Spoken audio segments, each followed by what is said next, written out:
Hello, I'm Robbie Fowler and you're watching Redmen TV.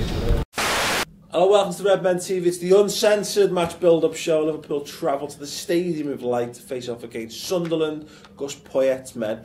Not necessarily in sensational form, but then again, neither are Liverpool. I'm joined by Chris Pajak and John Maitcher in the studio to talk through this game. Chris, I mean, to be fair, both teams on the back of less than convincing cup wins. But, you know, Liverpool, from much of the disappointments we've had of this season so far, we are in a better position than them in the league, and you'd like to think that we can continue our upturn in general form in this game. That's it. I mean, we're unbeaten in 6 games now. That's the best run of the season so far for us, isn't it? And, you know, we've created chances in the last 4 or 5 games. We've created about 20 chances in each game. We just need to be more clinical in front of goal, and you know, Sunderland are a side that I think we can get a couple of goals against. You know, I still worry about our defence, as I do every week. I'm right, sir. You know, look, we've got to go out there. We looked at this run of fixtures a few weeks ago, and you're thinking you need to get 10 to 12 points out of these 4 games, and we're close to getting that, aren't we? So, if we can do that, we then go into the Chelsea game, don't we? Is it Chelsea the week after that? That's a great question. 20th of January is Chelsea. So there's another game in between then? Chelsea's the Tuesday game, isn't it? Like Villa away. Villa away, yeah. Top research, as always, by the boys. Well done. You wouldn't think I've just done the production schedule before. The problem is I'm 2 months ahead, so I've got literally no idea what's going on. You know you were playing in April. Yeah, exactly. Yeah, we have got that. It's definitely coming up. Yes, we have got games before the end of the month. Yeah, the transfer window will be shutting as well at some point. Looking at this game, then obviously the 0-0 draw with them at Anfield was pretty dire, but it was also sort of the end of that period where we tried to be a bit more solid and a bit more boring to a certain extent, whereas we've not necessarily been sensational since then, but the style's improved, if nothing else. I mean, that was also a period when they were having, I think they had 3 0-0 draws on the run, I think was one of them at home to Chelsea, or sent to one of the big teams to get an 0-0. Okay, dynamite research. But I mean, that's the way they seem to have decided to survive at the moment, just to go for clean sheets. Except when they went to City, because they obviously thought City are easy these days, so we'd go at them. And they ended up 3-2, didn't it? Yeah. But I fully expect it to be really tight again, as it was at Anfield. I think they saw that as a good game plan. They'll resurrect it for Liverpool, and it'll just be a question of whether the Swansea Liverpool turns up and we take our chances, or these Leicester City Liverpool turn up and we have to pray for penalties. Yeah, I mean, we've only won 1 of the last 3 at the Stadium of Light, albeit it was the last time we were there, which is promising. They come in on the back of a draw, a defeat and a win, so obviously very fair and very, very patchy form for Sunderland, of course. They're actually interesting enough, looking at the league table, their goal difference, and going on your ever-present goal difference theory, that they should actually be close to the relegation zone than they are. So obviously it means they're picking up points without necessarily having consistent run of form, similar to us again, I suppose. I think they've had more 0-0 draws than any other side in the Premiership. Yeah, I'd be happy with that. Should we buy their defence? Should we not? No. On the all aging there you go, there's a question for you. Should we buy Sunderland? Where's Brown? John O'Shea. I mean, the Manchester retirement home at the back. Actually, Wes Brown was the man of the match at Anfield. Yeah, he was absolutely fantastic. Yeah, that's the best game I've ever seen him at. Yeah. Big question then, obviously. After the A.F.C. Wimbledon game, is there any obvious changes to make? I mean, Raheem Sterling's probably the obvious change to make, but aside from that... Well, that's guaranteed, isn't it? He'll play. It's not like Ricky Lambert really did enough to force his way Will into the starting team. Rodgers now say, right, Stevie's on the bench because he's just had 2 games, and I'm going to prove I'm true to my word by not playing him? But he should be... Stephen, you're right. This is the real complication, isn't it, Chris? Because on form, Steven Gerrard put in a good shift against Wimbledon. Does he deserve to continue? He scored 4 goals in 2 games. He scored 4 in the last 2. Scored. He's on this season 9 in all competitions, which is more than Rooney and Van Persie. It's double anyone else in the side, isn't it? Yeah. The thing... And are you trying to make an argument for him not starting? Yeah. I would say he shouldn't start. I would have said he shouldn't start until Lallana got injured, and now I'm thinking, who the hell's going to play where Lallana should play? Yeah. And is anyone better than Gerrard at doing that? And I can't think of anyone. Yeah. Yeah, I think that's the compelling argument on the Steven Gerrard front. But the flip side against it is what I'm saying is that Brendan Rodgers is fucked because of this. Because people, and we've discussed this on the Final Word show already this week, is that people will entirely remove the context of Steven Gerrard's last performance in that he was playing a League Two side. He was playing a 4th division side, and he was pretty good and scored a couple of goals. So there's nothing to suggest there that, you know, still that he's immense and he's therefore going to come into this game and be that good or better, you know what I mean, against Sunderland. So but the thing is, Brendan Rodgers is damned if he doesn't, damned if he doesn't, basically. You're right, but look, Markovic also played in that game, and he's probably, for me, on the formation that I've got, it's Markovic or Gerrard are probably going to pick up Lallana's position, I think. Now, Lallana played against Wimbledon and didn't score 2 against fourth division side. So who would you rather have? You know, Gerrard scored 2 at the end of the day. That's the player that I would pick. Yeah, well, that's a good point. He doesn't take free kicks, and he doesn't play in central positions. I'm really glad he doesn't take free kicks, because he had a free kick in the fucking penalty area. He's also not 34, and he hasn't played 3 games in the last week. Markovic. So that's the other argument, isn't it? The problem with Steven Gerrard is that we want to. I think the vast majority of people, when asked there was a fans column in the Echo this week I did a little bit of fun. I think the word that sprang up most commonly was the word sparingly, and how he should be used, and I fully agree with that. The problem is that I think we'll see Gerrard's limitations if we play him in this game, or we try to play him too much. Is that he won't have a good game, and it'll be straight back to Steven Gerrard's not good enough, or Brendan Rodgers is not using him right. The flip side, though, and you're right, because he's damned if you do and damned if he doesn't, is that he doesn't play Gerrard, and we have another stinker of a game like Leicester, and it'll be, why the fuck didn't you play Steven Gerrard? He would have been the difference. But don't forget, we had a stinker against Leicester because we played him in the... I'm not a fan, as you know, of playing Henderson, Gerrard and Lucas in the same midfield. I think it limits you too much. And when we did it last week against Leicester, Gerrard for some reason decided to play, maybe it's because Rodgers told him, to play really deep and get in Lucas's way. It was just pointless. I'm hoping that if he does play this weekend, that he plays in Lallana's position, because I don't want him playing further back, you know.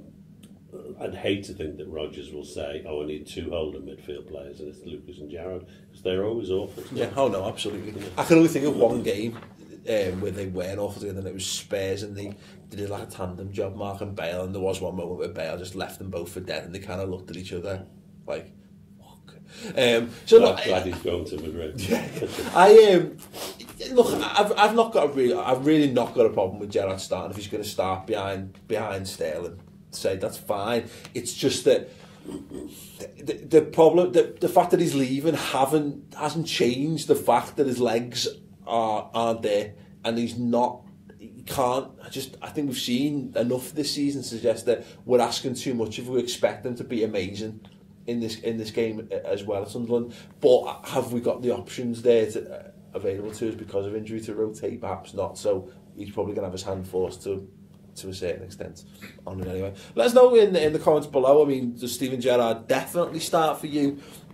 How should he continue to start for Liverpool? Because he had a good game against Wimbledon, does that mean he should be guaranteed a starting place, or are there other options? And if so, who are they, and what would you do in that given situation? What did you go for your team selection then? Mignolet in goal, Chan, Skertland, Sacco, Manquillo on the right, Moreno on the left hand side. Hendo and Lucas as the 2 centre midfielders, and then where it would have been Lallana, Coutinho and Sterling, I've got Gerrard, Coutinho and Sterling, and then I've literally wrote Markovic for Gerrard if you're going to pick. I think it is. I think that's exactly the team. And it's a choice between Gerrard and Markovic. Manquillo's the question. Manquillo, and whether he's going to push Henderson out wide again. That just didn't work, did it? No, I don't think it works. But what I mean, more, I'm hoping that's not a question. I'm hoping it's more someone else, another option in place of Manquillo. Manquillo did get that bad. Well, he got booted left, right, and centre, didn't he? In that game against Wimbledon, he turned his ankle very early on, didn't he? And he was limping when he went off. So. They may well have their hand forced. Yeah, there is another option though, Paul. Glenn Johnson? No, we put Barini in the shop window in front of Sunderland. Hope he scores a fucking goal and Sunderland won't buy him off us. With a big for sale sign. Yeah, exactly. Yeah, fingers crossed. Yeah, that would be great. Actually, any Sunderland fans watching, I'd love to know. Do you really want him back? You know, do you want him? Would you think he'd improve your side and your season? If so, how much would you pay for him? Let us know in the comments below. Fabio Barini, just to reiterate that, no one else. I think there's a case Markovic could well play on the right hand side if Manquillo's not there. I would rather see Markovic do that than Henderson. Yeah. Be forced to do. Although he's got Emre Can behind him, who's not at the moment probably as settled in that position as he needs to be. And Manquillo and Henderson both give him more cover than Markovic will, I think. I think Moreno and Sacco is probably a good thing for Johnson if he's going to start as well. I trust Sacco to handle Johnson, actually. Yeah, well, I think fingers crossed. I'm just so annoyed by the Lallana injury. The worst thing about it is because they'll be reporting like a month, or they were afterwards. We saw him walking off the pitch. He's just strolled off. He seems fine. But then again, as I said, I remember seeing in the summer, I was there on the training pitch when he got injured, and again he walks off, and I'm thinking at the time, he's fine, he's just walking off to go and get looked at. It's the Michael Owen scale. But yeah, on the Michael Owen visual pain scale, he looked like nothing, like there was nothing wrong with him, like he'd gone for a drink. Bit thirsty. Just explain it to one of your viewers. Yeah, to new viewers, the Michael Owen visual pain scale is basically painstakingly intricate and accurate system of determining how long a player will be out injured based on the physical anguish shown on their face when they receive the injury on the pitch. So you can always say, by seeing Michael Owen and how he reacted to pulling up to his latest hamstring injury, how long roughly he was going to be out for. 3 weeks, this face, in agony, clutching at the grass. You're talking months. Well, Manquillo was out for the season, and he was only out for 2 minutes. I love that. Everyone was like, "Get up, you wimp!" And then they showed it from another angle. His ankles like in bits on the floor. Yeah, fair play. Stay down a sec, lad. Compose. You could update the Michael Owen to a Jack Wilshere. No, couldn't you? Because he tends to do exactly the same thing. Yeah, but I mean, I'd have to look at his face. His annoying little pug face. He is one of those dogs. He's a handbag dog, isn't he? Yeah. Jack Wilshere. He's the handbag dog of footballers. Just useless. Not going to has kind of like what a dog's meant to do, like protect you. And give you good companionship and stuff, but he's not. He is. If he was the kind of footballer that Paris Hilton would sign if she was a football club chairman. Jack Wilshere. If you agree or disagree with Paul, please let us know in the comment section below. Jack Wilshere himself will agree with that. He's a fashion footballer. I mean, he's an accessory. He's not a footballer. Would you dress him in one of his own shirts? So he's got a shirt on with a picture of himself there and then in the handbag. Why not? Nice. Why not? If you had tattoo dogs, they'd have a tattoo of Wilshere. I don't know. He's dreadful. Shave his legs as well. Right? What a shame. What a shame. I'm sure there's plenty of Arsenal fans who are going to be absolutely irate. But I'm right. He's a fashion accessory of a footballer. He serves no useful purpose on the pitch whatsoever. Great to see his latest picture of his ankle in plaster, though. Oh. Definitely fills up time on Instagram. Anyway, if you want to... Anyway, we digress. We've been discussing the January transfer window and Liverpool's potential ins and outs in great detail this week on the Reds News Roundup, the transfer window week 1, that's what it's called. Go to redmentv.com and check that out. We've been discussing Xherdan Shaqiri, Saido Berahino, Micah Richards, Fabian Delph, That's sure to get the blood boiling of one or two people. Suso to Milan, whether Liverpool should focus on the cups. FSG's focus on youth players, whether we should be going for more established world-class players, with Steven Gerrard going in the summer, etc., etc. Very good discussion, very interesting. More of them to come as well throughout January. So if you need your transfer fix in far more detail, you can get via checking the back pages of the sport and the little column images and what have you. Come and watch it with us. RedmenTV.com, free for the month. Anyway, score predictions, Dad. How do you think it's going to go down at the Stadium of Light? Oh, it's tricky, seeing we don't have clean sheets. Nope. And they have nothing but. Yeah. So it's bound to be 1-0 to us. Okay, cool. Imagine that. Yes. Every week. Can you ask me first next week? I'm going to have to say 2-0 to us then. Yeah, and well, I hope you're right if it's any consolation. Yeah, absolutely, yeah. I got no choice but to go for my 2-1. score. 2-1, yeah. The Liverpool score. If we win, we win 2-1. That's the how fashion it goes. accessory of score predictions. It's not. It's the bread and butter. Jack Wilshere of score predictions. No, the 2-1. The handbag dog of score predictions. No, that's 4-0. This is the bread and butter. This is like a good solid pair of jeans of a score prediction. Please, you fuck off. Yes, in the mid-90s, absolutely, yeah. So let us know your score predictions. Let us know your starting 11, and if you. What type of handbag would Jack Wilshere let us know in the comments section underneath. Don't forget to join us as well on Saturday. Yeah, I forgot all about this. We're going to be doing a live show on Saturday, theoretically, ahead of the Sunderland game, so 45 minutes, all the way up to kick-off.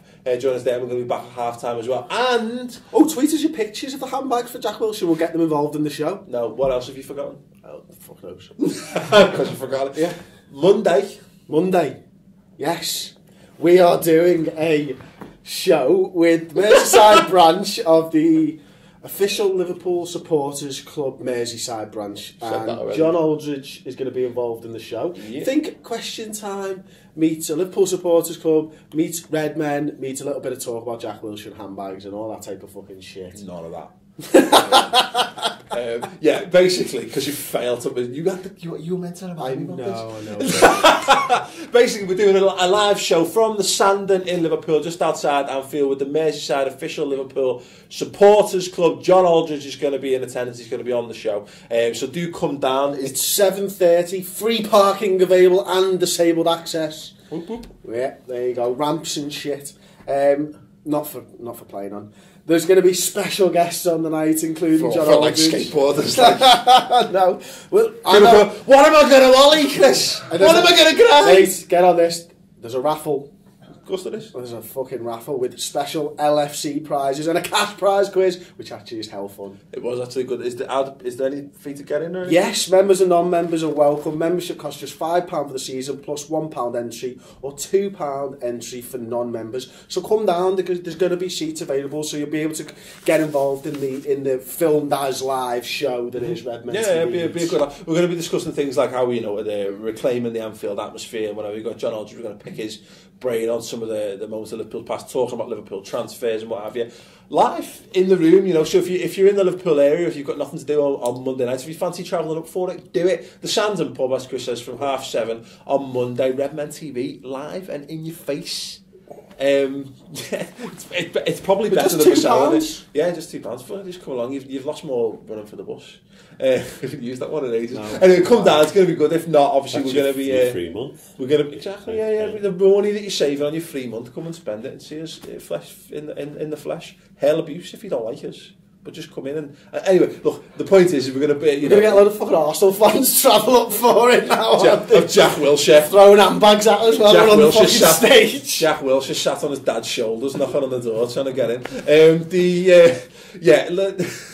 Fact as well, obviously, Merseyside official Liverpool Supporters Club are a fantastic organisation, and we're looking to obviously to bolster them as well. To have people to get involved with the club and interact with the club and give them a better voice. So should be a good night, should be a good laugh. Do come down if you can. If not, we're going to be showing the best bits of it are going to be available on YouTube as well. So it should be good. Anyway, see you on Saturday for the live game. If not, fucking get it sorted. And if not, we'll see you next week as well. So thanks very much for watching the shows. Give the video a big thumbs up. Leave any thoughts in the comments below, and enjoy the game. Cheers.